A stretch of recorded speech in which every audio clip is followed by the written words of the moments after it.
A lo largo de todo el sexenio hubo un encarecimiento muy importante en productos básicos como la misma tortilla, ¿no? La leche, eh, las semillas, el frijol, el maíz, todo esto que se ha encarecido de manera importante. Y bueno, los energéticos. Y producto de ello, pues es que se ha reducido de manera importante el nivel de bienestar de una muy buena parte de la población, ¿no? Que pues, es de ingreso muy bajo. Como la inflación en alimentos, entonces las cosas ya son muy distintas. Porque si tenemos en cuenta el aumento de precios en alimentos básicos, entonces ahí la inflación es mucho más elevada de la general, de la global, ¿no? Y de esa manera entonces lo que observamos es que el deterioro de la calidad de vida del grueso de la población sí ha disminuido de manera importante, teniendo en cuenta que alrededor de 2/3 de la población trabajadora en México, pues en el mejor de los casos tiene ingresos a lo más de 3 salarios mínimos. Se observó un incremento muy importante en la inflación, ¿sí? De hecho, si nosotros contabilizamos el incremento de los precios, digamos, de la economía mexicana de 2013 a 2018, bueno, sucede que ahorita hemos registrado una inflación alrededor del 26-27%, ¿no? Entonces es una inflación bastante considerable. Simplemente el año pasado, en 2017, tuvimos una inflación muy elevada. Una inflación de 6.8%, ¿verdad?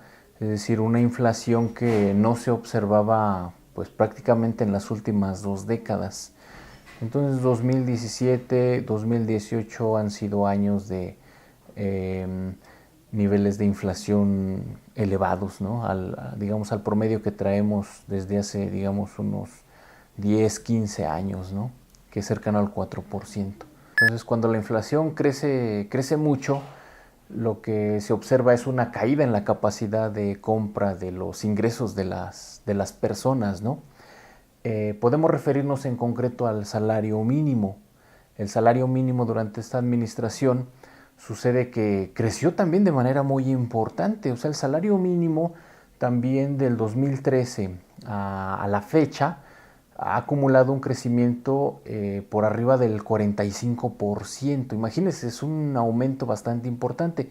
Sin embargo, como la inflación ha crecido mucho, entonces sucede que la capacidad de compra del salario mínimo se ha beneficiado en este sexenio, pero de manera muy mínima, ¿no? Estamos hablando alrededor de un 11% de recuperación, digamos, de la capacidad de compra del salario mínimo. La verdad es que un 11% pareciera que es importante, pareciera que es un porcentaje significativo, ¿no? En la recuperación de este salario para la población, digamos, que percibe esta remuneración o un ingreso similar. El gran problema aquí es que tenemos varias décadas en donde ha perdido bastante capacidad adquisitiva el salario. Entonces, este aumento de alrededor de 11% que se está registrando en este sexenio termina siendo muy marginal, ¿no? Estaríamos hablando de que para emparejar, digamos, la capacidad de compra, para recuperarla, ¿no? Eh, Esta capacidad que se ha perdido durante las últimas 4 décadas, pues realmente el salario al menos tendría que triplicarse. O sea, el salario tendría que multiplicarse por 3, el que actualmente tenemos. Desafortunadamente las condiciones económicas no soportarían un aumento en el salario mínimo de ese tamaño, ¿no?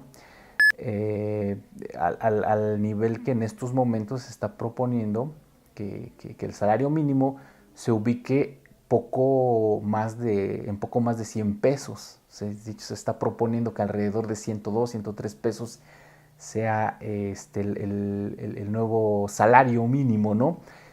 Bajo esas condiciones estamos hablando de un aumento de alrededor del 15%, lo cual definitivamente no es relevante digamos. Para este 2018 se espera que cierre alrededor de 5%. Es muy difícil que en 2019 alcancemos una inflación más baja, teniendo en cuenta, digamos, las diversas problemáticas, tanto locales como mundiales. Por ejemplo, en el caso de nuestro país, tenemos el problema del tipo de cambio. ¿Sí? El tipo de cambio está fluctuando mucho. En los últimos días se ha deteriorado, se ha depreciado de manera importante el tipo de cambio, y hay que tener en cuenta que México es una economía muy abierta al exterior. Es una gran cantidad de mercancías, de productos son importados, ¿no? Entonces, esta inestabilidad del tipo de cambio sí puede afectar de manera considerable a la inflación en los próximos meses.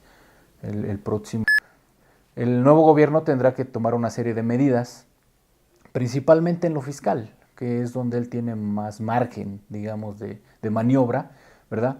Y si su política genera confianza, en el sentido de que pudiera generar en el mediano plazo finanzas públicas sanas, yo creo que sería un buen mensaje para, sobre todo para la inversión y la economía en general. La economía del Estado de México marcha de manera muy similar a como, a como lo hace la economía nacional. Sí, de hecho, nuestro crecimiento económico es muy parecido al nacional, y la tasa de inflación en el Estado de México también es muy parecida a nivel país.